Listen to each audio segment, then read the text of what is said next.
Bienvenidos, estimados estudiantes, una vez más a la tutoría número 3 de estudios sociales, la cual se llama en esta oportunidad los nuevos movimientos sociales. ¿Qué son los nuevos movimientos sociales? Estos nuevos movimientos, a pesar de que su nombre dice nuevo, en el tiempo no son tan nuevos, ya que se empiezan a formar allá por la década de los 60, donde se caracterizó por un aumento económico y un desarrollo espectacular de la tecnología. A partir de ahí tienen su nacimiento. Estos nuevos movimientos cuestionaban el desarrollo occidental que daba lugar en ese momento a las diferentes formas de entender el mundo y criticaban el racionalismo tecnológico predominante por aquel entonces.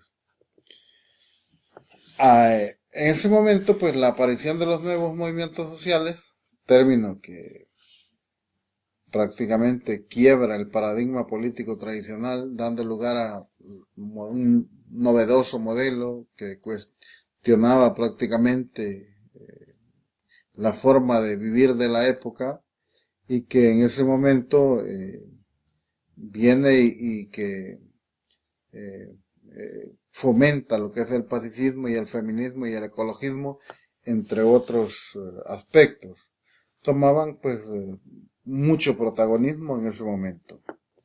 Y por otro lado, la incapacidad de los partidos políticos tradicionales para representar los intereses políticos, sociales y económicos de la población fue aprovechado en ese momento por estas asociaciones que desde el primer momento pues desarrollaron un estilo de acciones político de carácter informal y participativo.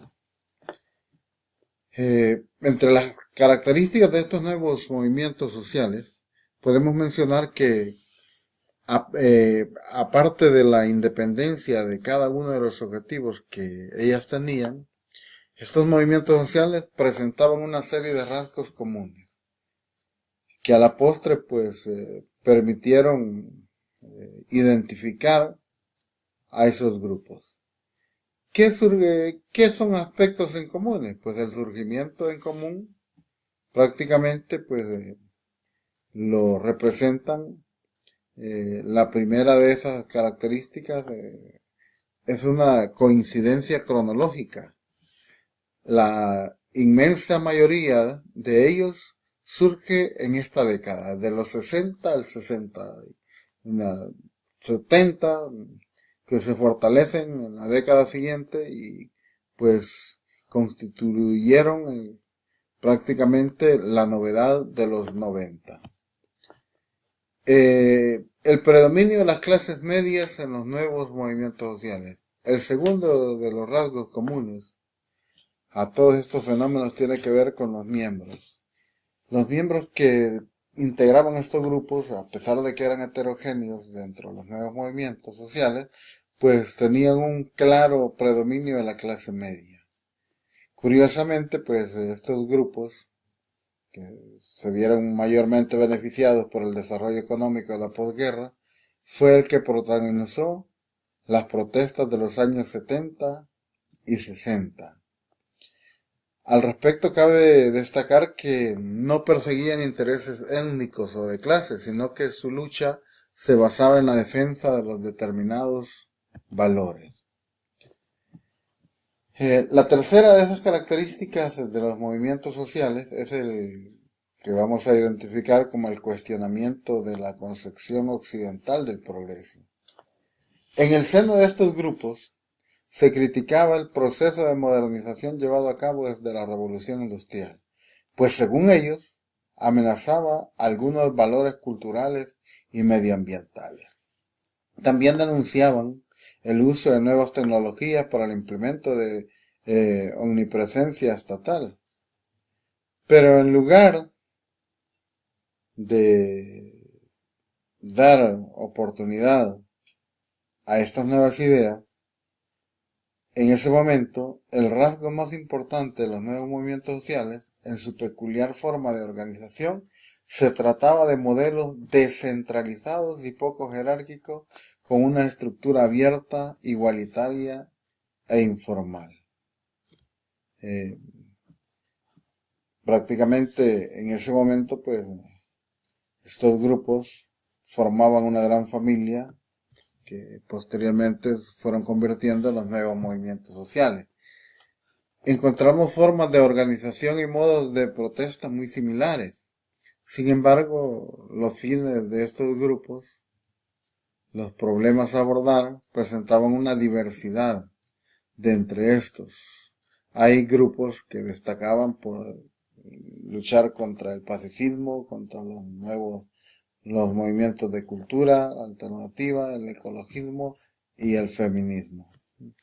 Por ejemplo, el pacifismo pues surgió a raíz de la protesta contra la carrera armamentista que especialmente en ese momento se llevaba a cabo con relación a lo que es la parte nuclear entre las grandes potencias de ese momento y que en la actualidad pues sobrevive en los Estados Unidos. En esta lucha contra el militarismo y el uso de la violencia por parte de las naciones tuvo especial protagonismo la organización o la oposición a la guerra de Vietnam entre los Estados Unidos y Europa Occidental. Los movimientos ecologistas tuvo por su parte protagonismo en el campo teórico como el práctico. Importantes antecedentes se dieron en ese momento, ya que en la conferencia de Estocolmo en el 72, bajo el patrocinio de la UNESCO y de la ONU, se inició un programa sobre el medio ambiente. A la aparición de la conciencia ecológica hemos de añadir el surgimiento de las fuerzas políticas con la denominación verdes o de organizaciones como Greenpeace y Andena, entre otros. El feminismo, esto tiene sus orígenes a comienzos del siglo XX, como consecuencia de los movimientos sufragistas, en donde sufrió una gran transformación en la década de los 60. De esta manera, pues, sin olvidar la importancia de los antecedentes, advertimos una clara transformación de los modelos y fines de estos grupos. La defensa de los derechos de la mujer continúa siendo su objetivo, pero desde una perspectiva social, laboral y sexual más política. Como por ejemplo de la proliferación de estos nuevos grupos sociales en el aspecto feminismo en nuestro país podemos mencionar varios, como la Casa Morada, Sé Mujer, Las Dignas, etcétera, que son los que luchan por el bienestar de las mujeres. Muchas gracias y nos vemos la próxima semana.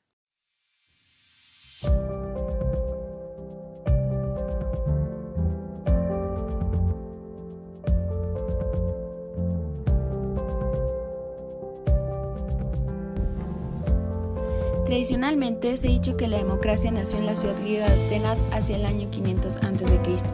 La democracia ateniense era muy diferente a la actual, ya que 1. No existían partidos políticos, 2. No había voto popular para la toma de decisiones, 3. Las mujeres no tenían derecho a votar, 4. Cada ciudadano defendía sus propios intereses, 5. Los cargos públicos se hacían por sorteo y 6. Podían participar todos los ciudadanos varones mayores de 18 años. Con el nacimiento de la democracia surgieron también múltiples filósofos y académicos que han tratado de explicarla y de entender cómo se comporta cuando se separa de la teoría. Cada uno de estos autores tiene una definición y concepción distinta de la misma, y aunque hay muchos estudiosos que se han dedicado a entender la democracia, hay ciertos aspectos que se han tomado como parámetro para medir y definir la misma. Sartori, por ejemplo, afirma que la palabra democracia no tiene un significado literal o etimológico preciso.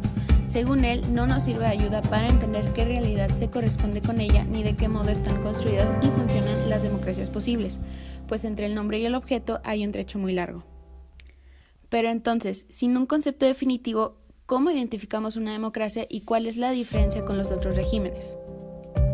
Morlino identifica como democracia los regímenes que cumplen mínimamente con sufragio universal adulto, elecciones libres, justas, recurrentes y competitivas, existencia de más de un partido político serio y de fuentes alternativas de información. No obstante, para que las elecciones sean realmente significativas, libres y justas, tienen que respetarse las libertades civiles y políticas, las cuales aseguran la existencia de una ciudadanía. Si bien esto nos ayuda a separar lo que es democracia de lo que no, aún entre regímenes estructuralmente democráticos hay diferencias. Morlino, por su parte, pauta la diferencia en base a su calidad o, como él lo llama, la democraticidad, la cual consiste en los grados de igualdad y justicia en varias esferas sociales. Para medir la democraticidad o la calidad de la democracia que se ejerce, identifica 8 factores. Rule of Law, que es la importancia de que la ley esté por encima de todos, que el Estado respete y haga respetar los derechos de sus ciudadanos. Participación, que todos sus ciudadanos sean capaces de usar esos derechos formales, permitiéndoles votar, organizarse, reunirse, protestar y formar parte en el proceso de toma de decisiones. Competitividad. El sistema político debe tener competencia electoral entre partidos de manera regular, libre y justa, acceso a los medios de masas, el pluralismo de los medios, la dispersión de los recursos económicos en la sociedad y el empoderamiento de los derechos políticos por una judicatura independiente. Acontabilidad vertical. Las autoridades electas están obligadas a responder por sus decisiones políticas. Acontabilidad horizontal. El monitoreo, la investigación, el empoderamiento de agencias independientes del gobierno. Libertad. Una buena democracia debe cumplir con 2 dimensiones. A. La capacidad de enriquecer la herencia de derechos y libertades disfrutados por los ciudadanos sin limitar o dañar a otros. Y B. Los procesos por los cuales estos derechos son asegurados para todos los habitantes de un área. Equidad. Una buena democracia asegura que cada ciudadano y grupo tenga los mismos derechos y protecciones legales y también un significativo y razonable acceso a la justicia y al poder. Y por último, la respuesta, la cual son los logros de un gobierno con respecto a las expectativas, los intereses, las necesidades y las demandas de sus ciudadanos. Norberto Bobbio, en cambio, identifica dentro de los regímenes demócratas la democracia representativa, en donde el poder político procede del pueblo, pero no es ejercido por él, sino por sus representantes elegidos mediante el voto. Este modelo se fue consolidando a partir de los movimientos constitucionalistas de las primeras décadas del siglo XIX a través de 2 vertientes. La primera es la ampliación del derecho al voto hasta llegar al sufragio universal y la segunda, el avance del asociacionismo político que formó a los partidos modernos. El paso de los regímenes monárquicos a los republicanos representó el arribo de la democracia representativa. De esta forma, es común que en los regímenes democráticos actuales se considere una forma para ejercer el poder político democrático en sociedades de masas, argumentando que permite una decisión eficaz por un número suficientemente pequeño de personas en nombre del mayor número. Robert Dahl identificó lo que denominó como poliarquía, una ejemplificación de la democracia ideal. Este modelo democrático se basa en la participación y la oposición, donde el gobierno se caracteriza fundamentalmente por su continua aptitud para responder a las preferencias de sus ciudadanos sin establecer diferencias políticas entre ellos. Para que un gobierno responda durante un periodo de tiempo dado a las preferencias de sus ciudadanos sin distinciones políticas, todos ellos deben tener igualdad de oportunidades para 1. Formular preferencias. 2. Manifestar públicamente dichas preferencias entre sus partidarios y ante el gobierno individual y colectivamente. Y 3. Recibir por parte del gobierno igualdad de trato. Para Dahl hay 5 criterios en la democracia para que sea considerada como una poliarquía. La primera es la participación efectiva, la cual son oportunidades iguales y efectivas de formar su preferencia y lanzar cuestiones a la agenda pública. La segunda es la igualdad de voto, seguridad de que sus puntos de vista serán tan tenidos en cuenta como los de los otros. La tercera es la comprensión informada, es disfrutar de oportunidades amplias y equitativas de conocer y afirmar qué elección sería la más adecuada para sus intereses. La cuarta es el control de la agenda, se debe tener la oportunidad de decidir qué temas políticos se someten y cuáles deberían someterse a deliberación. Y la quinta es la inclusividad. La equidad debe ser extensiva a todos los ciudadanos del Estado. Todos tienen intereses legítimos en el proceso político. Guillermo O'Donnell identificó en oposición a la abundancia de regímenes democráticos que se autodenominaban representativos a la democracia delegativa, donde la persona elegida para gobernar está teóricamente autorizada para hacerlo como él prefiera, solo que está restringido por las dinámicas de poder preestablecidas. Los gobernantes se ven superiores a los partidos políticos y los conflictos de intereses de los otros poderes. Es un modelo que continúa entrando dentro de la categoría de regímenes democráticos, pero menos liberal que el modelo base. Aun Aun cuando el modelo democrático se ha extendido alrededor del mundo como el único régimen que asegura la libertad y participación del pueblo, hay muchos territorios que aún optan, o en su defecto se ven forzados, a regímenes no democráticos, con otros principios y relaciones de poder. Los regímenes no democráticos o híbridos, como los denomina Morlino, abundan en las regiones de América Latina y Europa del Este, donde la corrupción y abusos de poder han llevado a la instauración de totalitarismos y autoritarismos comúnmente referidos como dictaduras. Actualmente la democracia es más débil. El Foro Económico Mundial y el país dijeron en el 2017 que menos de la mitad del mundo vive en democracia. El informe revela que menos de la mitad, o sea el 49% de la población mundial vive en una democracia de algún tipo y solo el 4.5% en una democracia plena. Esto muestra un gran declive a partir del 2015, cuando estaba apenas por debajo del 9%. Noruega lidera el índice como la democracia más fuerte del mundo, seguida por Islandia y Suecia. Nueva Zelanda ocupa el cuarto lugar, con Dinamarca en quinto y Canadá e Irlanda en sexto lugar. Suiza, Finlandia y Australia completan las 10 primeras democracias plenas. En América Latina, finalmente, la democracia es víctima de un virus omnipresente, el de la perpetuación. La región se divide entre los sistemas que salvaguardan la norma de la alternancia y aquellos que ni siquiera tienen regla sucesoria alguna. En los primeros, la democracia es posible, en los segundos prevalece el chantaje autoritario. La democracia en México está aún en un estado precario y el autoritarismo es una tradición y una herencia en el país. Diego Valadez dice al país que a nuestra democracia le falta el voto libre porque este se encuentra condicionado todavía por la manipulación. Por su parte, John Ackerman dice que la democracia no se construye con ciudadanos confiados, sino con ciudadanos críticos y participativos que defiendan sus derechos.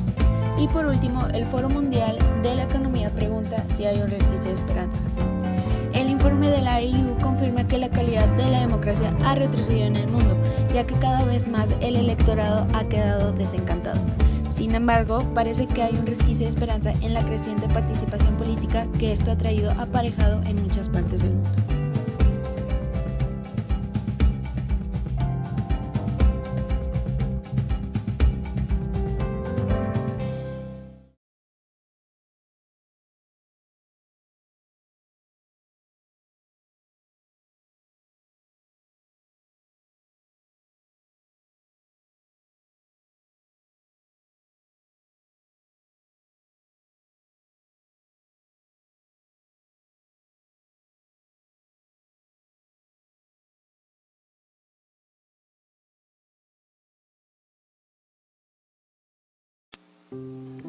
¿Por qué surgen los conflictos? Los conflictos son el resultado de la lucha de intereses, creencias y valores entre dos o más partes. Todas las sociedades tienen conflictos. Los conflictos son indispensables para generar cambios y transformaciones. Aunque el estudio de la teoría del conflicto ha tenido un gran auge recientemente, desde hace mucho tiempo atrás ya se habían sentado las bases teóricas que hoy aplicamos a la hora de comprender y resolver nuestros propios conflictos. En el siglo XIX surgió la escuela marxista. Esta escuela concibió la sociedad como un cuerpo dividido entre clases sociales con intereses enfrentados y antagónicos que no podían ser resueltos a través de simples acuerdos. Frente a ese pensamiento, la escuela liberal argumentó que más que una lucha de clases sociales, los conflictos debían ser relacionados con diferencias de intereses entre grupos sociales. No obstante, con el transcurso del tiempo, las personas dejaron de preguntar sobre el origen del conflicto para analizar sobre su conveniencia en la sociedad. La teoría funcionalista clásica intentó responder la pregunta anterior, aduciendo que la finalidad de la vida en sociedad es brindar orden y armonía a sus integrantes, y que el conflicto solo podía ser concebido como una disfuncionalidad. El consenso social implicaría que todos estuvieran de acuerdo en compartir las mismas normas, valores y creencias, pero ¿podría ser el consenso un objetivo realista? Por ello se sustituyó la idea del consenso por la idea de la cooperación, la cual predica que para vivir en armonía es posible construir acuerdos incluso cuando existen desacuerdos fundamentales en los temas más trascendentales. Es importante comprender que más allá de los sentimientos negativos que nos generan los conflictos, no podemos decir de manera generalizada que son malos o buenos. Todo depende del cristal con que se mire. Lo importante es darse cuenta de que los conflictos demandan soluciones y que cada conflicto puede convertirse en una oportunidad para traer cambios y transformaciones positivas para la sociedad.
En el presente video conoceremos los principales flujos migratorios que se dan en la actualidad.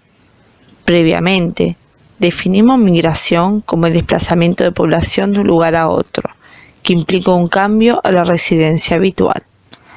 A lo largo de la historia, las personas han migrado en busca de mejores condiciones de vida, pero en la actualidad, la cantidad de individuos que decide partir de su lugar de nacimiento aumenta rápidamente. Como se observa en la gráfica, en 1990 existían 154 millones de migrantes internacionales, mientras que en 2015 las cifras alcanzan los 250 millones de migrantes, lo que significa que el 3,4% de la población mundial vive fuera de su lugar de nacimiento. El aumento de los movimientos migratorios a nivel mundial se debe a múltiples causas. Una de ellas son los avances en los medios de comunicación y transporte, que permite el desplazamiento a larga distancia de un mayor número de personas. Si hablamos de flujos migratorios, se reconocen 3 zonas o regiones del mundo que atraen un mayor número de inmigrantes. Estas son Europa, Estados Unidos y el Golfo Pérsico. En Europa, principalmente la Unión Europea es la región que más inmigrantes atrae, con 72 millones de personas provenientes de África, Asia y América, aunque la mayoría emigran de Europa del Este, de países como Polonia, Rumania y Grecia. La segunda región del mundo con mayores inmigrantes es Estados Unidos, en América del Norte. Este país recibe 46 millones de personas que provienen principalmente de México y Centroamérica, así como también de Sudamérica y Asia. Otra región que atrae muchos inmigrantes es el Golfo Pérsico. Los inmigrantes provienen del norte de África, el sur y sureste asiático. Respecto a África, los 19 millones de inmigrantes que se desplazan lo hacen dentro del continente. Los flujos hacia Europa y Medio Oriente no se tienen las cifras exactas. Además, existen otros países que atraen un gran número de inmigrantes, como ser Australia y Nueva Zelanda, que reciben inmigrantes principalmente del sudeste asiático y algunos países europeos. En América del Sur encontramos Argentina, recibe un importante flujo de inmigrantes de Perú, Bolivia, Chile y Uruguay. En la presente imagen pueden observar un mapamundi con una línea negra. Al norte de la línea negra encontramos los países desarrollados y al sur los países subdesarrollados. Si observamos los flujos migratorios en el mundo, las principales zonas emisoras de inmigrantes son los países subdesarrollados, donde existen problemas económicos, políticos o ambientales que incentivan la inmigración de sus habitantes. En cambio, las principales zonas receptoras de inmigrantes son los países desarrollados. En términos generales, las migraciones se dan de sur a norte, es decir, de países menos desarrollados a países más desarrollados, como por ejemplo los inmigrantes que van de México a Estados Unidos, de sudeste asiático hacia Australia o de África a Europa. Podemos concluir que en la actualidad el número de emigrantes aumenta día tras día, que las principales regiones de destino siguen siendo Europa y Estados Unidos, y que persiste los flujos migratorios de sur a norte.